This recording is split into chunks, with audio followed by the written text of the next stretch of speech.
जय माता की दोस्तों। आज मैं आपको एक अपना नया टॉपिक लेके आई हूँ और ये आप सभी की ज़रूरत भी है। और आप सभी इसी चीज़ में उलझे रहते हैं कि हम क्या करें, किसकी पूजा करें, कौन सबसे ज़्यादा बेस्ट हमारे लिए होगा, तो हमें इसकी नॉलेज दें। तो आज मैं आपको बता ही रही हूँ। वैसे मैं मंत्रों का सही से किसी को ज़्यादा बताती नहीं हूँ, क्योंकि लोग अगर इनका ठीक से अनुसरण नहीं करते हैं तो वो अपने जीवन में मुसीबतें भी पैदा कर लेते हैं। पर ये मैं आपको सिंपल सा वीडियो बना कर के बता रही हूँ। आप प्लीज़ लाइक शेयर कमेंट ज़रूर कीजिएगा, क्योंकि ये जो जानकारी है ये प्रत्येक व्यक्ति के जीवन से रिलेटेड है और हर एक व्यक्ति पूजा करना चाहता है और पूजा करते भी हैं, लेकिन उन्हें सही ज्ञान होना बहुत ज़रूरी होता है। इसलिए मैं अपने वीडियो के माध्यम से उन्हें सही और शॉर्टकट ज्ञान देती हूँ। जो मैंने खुद किया है, खुद करके अपना जीवन संवारा है, वही सब मैं चाहती हूँ कि लोगों तक वही बिल्कुल प्योर वही जानकारी हो, ताकि सब अपना अपना हर समस्या का हल खुद स्वयं घर बैठे ही करें। मनुष्य के शरीर का तो कोई पता नहीं है, आजकल कौन है आज नहीं है। तो हमारी दी हुई जानकारी इंटरनेट पर भी हमेशा रहेगी, आगे आने वाली पीढ़ियों को भी रहेगी, और जो आप लोग हमारे साथ अब जुड़े वो भी आप लोग भी अनुसरण करोगे। तो मैं आप सभी को उस हिसाब से जानकारी दूंगी जो प्रत्येक व्यक्ति कर सकता है, और उन्हें करने से कोई उसका नुकसान भी नहीं होगा, बेनिफिट ही बेनिफिट होंगे और बड़े इजी इससे आप कर सकते हैं। इसमें कोई ज़्यादा एफर्ट नहीं करने पड़ते। तो उसके मैं आपको जानकारी देती हूँ, ठीक है। तो आप सभी का ये क्वेश्चन होता है कि कौन सा मंत्र सबसे ज़्यादा शक्तिशाली होता है, हम कौन सा मंत्र करें, कौन से इष्ट को हम पूजें, क्या हम करें, कौन से मंत्र सबसे ज़्यादा शक्तिशाली होते हैं कि जो हम करें, और हम चलो एक कोई पकड़ लें तो किसको करें और किसको ना करें। तो ये मेरा बताना आपको फ़र्ज़ है। मंत्र देखिए, कई तरह के मंत्र होते हैं। मंत्रों की महिमा शुरू से ही पुराने काल से ही चलती आई है। बहुत तरह के मंत्र होते हैं। मंत्र तो पौराणिक मंत्र होते हैं, वैदिक मंत्र होते हैं, तांत्रिक मंत्र होते हैं, बीज मंत्र होते हैं, शाबर मंत्र होते हैं। मंत्र कई तरह के होते हैं और आपको कौन सा करना होता है वो आप पर डिपेंड होता है। हम ये भी राय देंगे कि आपको सबको करना कौन सा चाहिए। तो वीडियो को लास्ट तक देखिए तो आपको सारा पता चलेगा कि हमें किस तरह से करना चाहिए, ठीक है।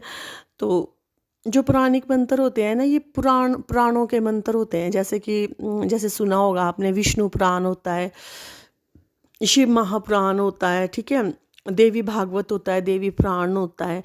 ये होते हैं, इसको ऐसा होता है कि पढ़ते पढ़ते रहो। विष्णु पुराण पढ़ रहे हो आप, शिव पुराण पढ़ रहे हो, पढ़ते रहो। जैसे गीता रामायण होती है वैसे ही इनकी पुस्तक होती है। तो पढ़ते रहो, तो पढ़ते पढ़ते ये भी पुराण भी आपके सिद्ध हो जाते हैं। इन्हीं के बीच में मंत्र भी होते हैं। तो मैंने पौराणिक मंत्र मैंने तो नहीं किए हैं, वैसे पढ़ा है, कभी विष्णु पुराण पढ़ा है वैसे। जैसे कभी गीता पढ़ती थी, जैसे कभी रामायण तो पढ़ी है, गीता भी पढ़ती होती थी। जैसे इनके भाग होते हैं, दुर्गा सप्तशती वगैरह ऐसे तो पढ़ी हैं, लेकिन इनको ऐसे नहीं किया है। फिर मैं आपको बता रही हूँ। तो ये होते हैं पौराणिक मंत्र।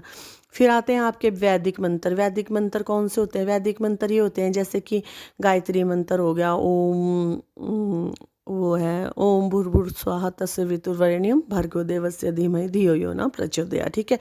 महामृत्युंजय मंत्र हो गया, ओम त्र्यंबकम यजामहे सुगंधिम पुष्टिवर्धनम उर्वारुकमिव वंदनान् मृत्युर्मुक्षीयमामृतात्, ठीक है।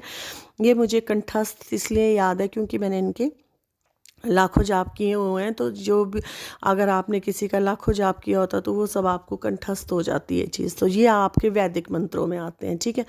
तो जो बीज मंत्र होते हैं, बीज मंत्र पता है क्या होता है? बीज मंत्र होता है जैसे श्रृंग, ऐंग, क्लिंग, एम, हरिंग, ये सब होते हैं।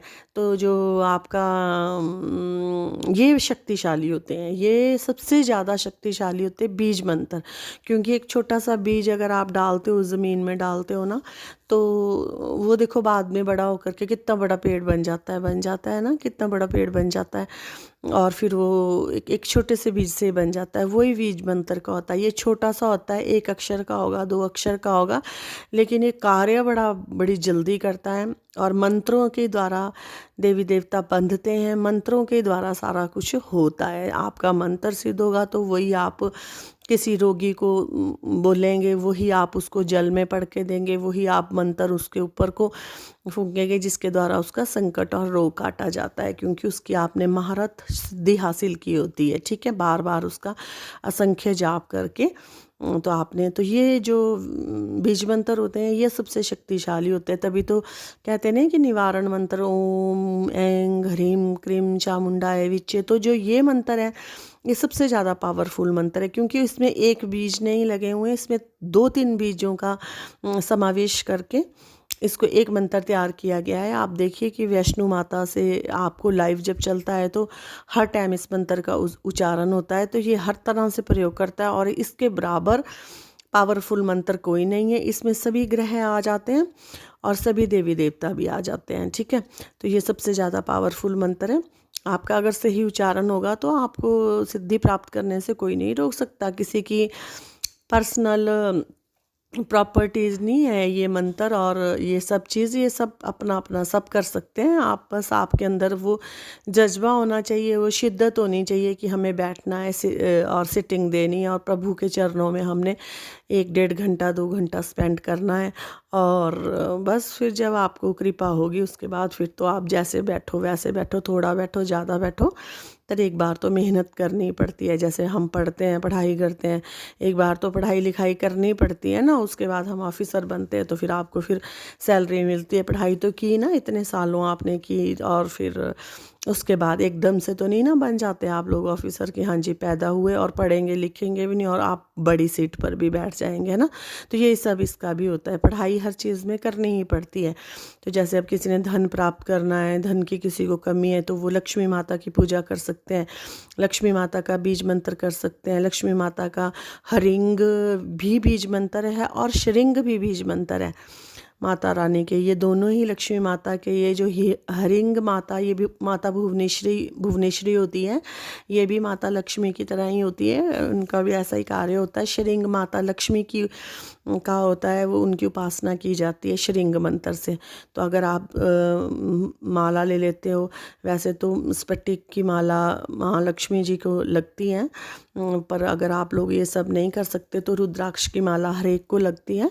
तो आप एक एक मन का करके और श्रृंग श्रृंग ऐसे बोल सकते हो, श्रृंग श्रृंग श्रृंग 108 बार बोल दिया, फिर से माला कर दी। मतलब सही उच्चारण करना, अंग की जो बिंदी है वो अंग की होनी चाहिए, वो कटनी नहीं चाहिए। एक एक बिंदी एक एक मात्रा का अर्थ है, मतलब कि बस ये होता है इसमें थोड़ा सा।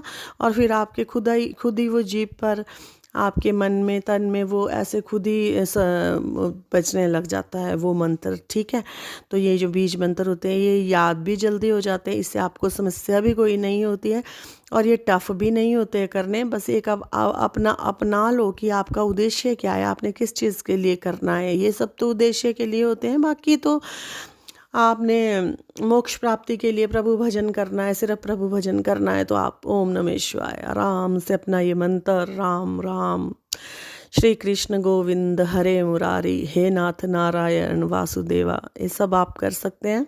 मोक्ष प्राप्ति के लिए, भगवान को पाने के लिए आप सब कर सकते हैं। ध्यान पर आप बहुत सारी सिद्धियां प्राप्त कर सकते हैं, जो आपको ध्यान के माध्यम से ऊर्जा और कृपा मिलती है, वो ऐसे नहीं जाप करने से मिलती है। मेडिटेशन में आँख बंद करके रीढ़ की हड्डी आप सीधी रख करके मंत्र उच्चारण अगर आप करते हो तो आप अपने अंदर ज़्यादा ऊर्जा समाहित कर लेते हो, क्योंकि फिर वो जो ध्यान होता है ना, वो ध्यान पर्टिकुलर आपका उसी इष्ट के चरणों में लगा होता है ना, तो फिर वो जल्दी होता है। अगर हम ऐसे मन का फेर रहे तो हमें कुछ दिख रहा है, कहीं ध्यान हमारा कहीं जा रहा है, कभी हम मन का बोल रहे हैं, मंत्र बोल रहे हैं, ध्यान हमारा कहीं और चला गया है, तो वो उतनी ऊर्जा नहीं मिल पाती है जितनी जो मेडिटेशन के माध्यम से मिलती है। ठीक है, तो आपका शरीर इतना शक्तिशाली बन जाता है, इतना पावरफुल बन जाता है कि आपके शरीर को कोई छू तक नहीं सकता है, आपके कोई नज़दीक नहीं खड़ा हो सकता है आ करके। तो इतनी ज़्यादा आपको ब्रह्मांडी ऊर्जा आपके अंदर चली जाती है। ठीक है, तो जब भी आप मंत्रों के द्वारा एक ऑरा बनना शुरू हो जाता है, जैसे देवी देवताओं के पीठ पीछे जो चक्कर घूमता है ना गोल गोल, उसको ऑरा बोलते हैं। वो हर एक व्यक्ति के पास होता है उसको सिर्फ जागृत करना होता है, एनर्जेटिक करना चाहिए, एनर्जी उसमें डालनी पड़ती है। तो वो सब मंत्रों के उच्चारण से ही होता है, वो आपको करना पड़ता है। और ये जब आपके मतलब कि सिद्ध हो जाते हैं तो आपको ब्रह्मांड की सभी चीज़ें प्राप्त होने लग जाती है। जिस भी चीज़ की आप कल्पना करते हैं वो तो आपको मिलती ही मिलती है, लेकिन जब जो उस देवता से रिलेटेड जो इस धरापल ब्रह्मांड पर जो भी होगी वो सभी चीज़ें आपको प्राप्त होने लग जाती है और दुख दरिद्र बीमारी रोग दोष आपके नज़दीक नहीं आते हैं। तो अगर आपको जैसे शक्ति चाहिए, जैसे शक्तिशाली आपको बनना है तो आप काली की पूजा कर सकते हैं, काली का जाप कर सकते हैं। काली का बीज मंत्र क्रीम होता है, क्रीम क्रीम क्रीम आप जाप कर सकते हैं। तो इससे ये काली भी का मंत्र ये होता है, ठीक है। तो पहले तो ये सब मंत्र गुप्त रखे जाते थे, अब तो जैसे अब इंटरनेट के माध्यम से सब कुछ ही ओपन ही हो गया है। अब करना ना करना तो मनुष्यों के हाथ में है, लेकिन ये सब कुछ गुरुमुख हुआ होते थे, ये गुरु के मुख के द्वारा दिए जाते थे, तब ये फलीभूत होते थे। लेकिन अब तो सब ऐसे ही करते हैं, चलो हो रहे हैं, फिर भी हो रहे हैं। करने वाला होना चाहिए, जज्बा होना चाहिए अंदर, करने वाला होना चाहिए, सब कुछ हो जाता है, ठीक है। तो जैसे माता दुर्गा है, माता दुर्गा का भी बीज मंत्र है दुंग। ओम आप ऐसे भी बोल सकते हैं, ओम दुंग दुर्गाय नमः, ओम दुंग दुर्गाय नमः, इस तरह भी कर सकते हैं। तो ये दुंग दुर्गा माता का बीज मंत्र है, तो ये भी बहुत शक्तिशाली है, ब्रह्मांड का मंत्र है। जैसे जैसे आप मंत्र करने लगोगे तो जैसे माता दुर्गा की जो जोगने होगी, दासियाँ होगी, वो सबसे पहले आपके पास आने लगती है, आपसे संपर्क साधने लगती है, आपकी परीक्षा लेने लगती है कि आप कितना इस पे उतरोगे। देवी जो बड़ी महाविद्याएं होती है ये कभी शरीर में नहीं आती है, कभी भी नहीं आती है, क्योंकि इनकी ऊर्जा और इनका वेग इंसान नहीं साम पाता है। देवी की दासियाँ आती हैं और बाकी कुछ मात्रा में इनका अंश आ जाता है शरीर में तो हिल जाता है व्यक्ति। बाकी अगर आप पावरफुल बनते हो तो शक्तियाँ बनते हो तो जैसे आप आदेश भी लगा लेते हो इनको देवियों को, जोगनों को, कि आप इतनी बस इतना ही मतलब झूमे तो आपके उसमें चलती हैं वो। जैसे आप चलाना चाहोगे, अगर आप खिलाना चाहोगे तो खेलेगी, अगर नहीं खिलाना चाहोगे तो नहीं खेलेगी। आपकी मर्जी पर भी काफ़ी हद तक वो रुक जाती हैं। फिर वो बहुत ज़्यादा अगर आपने मंत्र वगैरह जाप की हो तब ये अवस्था आती है बहुत ज़्यादा मंत्र जाप करने की, क्योंकि ये सब मैंने अपने आप पर आजमाया है। क्योंकि मैं पहले बहुत ज़्यादा खेलती थी और मुझसे संभल नहीं पाता था अपना शरीर, लेकिन अब मुझे नहीं होता है। अब सिर्फ मुझे ही ज़्यादा पता लगता है, आने का थोड़ा पता लगता है लोगों को, अदरवाइज सिर्फ मुझे ही पता लगता है वो अधिक मंत्र जाप करने के बाद, ठीक है।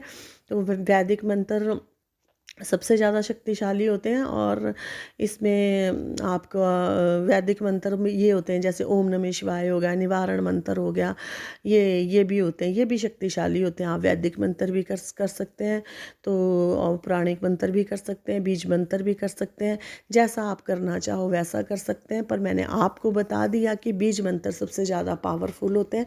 आप कोई भी बीज मंत्र ले सकते हैं, किसी के गुरमुख होके ले सकते हैं, या नहीं लेना तो ऐसे ही आप उनको अपना इष्ट बना करके भी ले सकते हैं। और अगर आप किसी भी मंत्र का मानसिक रूप से जाप करते हो तो आपको ज़्यादा वो फलीभूत होता है, ठीक है। तो ये जानकारी मैंने आपको मंत्रों से रिलेटेड दी है। जिनको इच्छा रहती है और वो मुझे आग्रह करते हैं कि मुझे हमें गुरु बना लो, हमने गुरु बनाना आपको, तो बच्चे अभी मैं तो किसी को गुरु ज़्यादा बनाती नहीं हूँ। जो थोड़े बहुत मैंने बनाए हैं वो भी उनको ज़्यादा समस्या होने के कारण ही मैंने उनको अपना शिष्य बनाया है। मैं नहीं किसी को भी बनाती हूँ, मैं ऐसे ही आपको ज्ञान देती हूँ, आप ऐसे ही मुझे मान सकते हो गुरु। ये जो मैंने मंत्र बोले हैं दिए, अगर आप इनका अनुसरण कर रहे हैं तो आप इसको गुरु की तरह ही मान सकते हैं। क्योंकि मैं अभी ना मुझे भगवती ने इतनी अनुमति दी हुई है कि मैं अभी क्योंकि मैं खुद ही अभी पढ़ रही हूँ, अभी मैं खुद ही पढ़ाई कर रही हूँ, अभी मैं खुद ही सब कुछ सीख रही हूँ, तो मैं अभी शिष्य अपने नहीं बना सकती हूँ। जितने मैंने बनाए हुए हैं वो भी मैंने महारानी से पूछ के बनाए हुए हैं। जब माता रानी की आज्ञा होगी तो मैं खुद ही गुरु धारण आप लोगों को करवाऊंगी, खुद ही आपको अपना शिष्य बनाऊंगी। आपको गुरु से अधिक ही जानकारी मैं देती हूँ और आप इसको अपने जीवन में अनुसरण करोगे, ठीक है। तो आप सभी को जय माता की, जय श्री महाकाल। मेरे वीडियो को लाइक शेयर कमेंट ज़रूर करना, कमेंट ज़रूर लिखना कि आपको वीडियो कैसी लगी। जय माता की।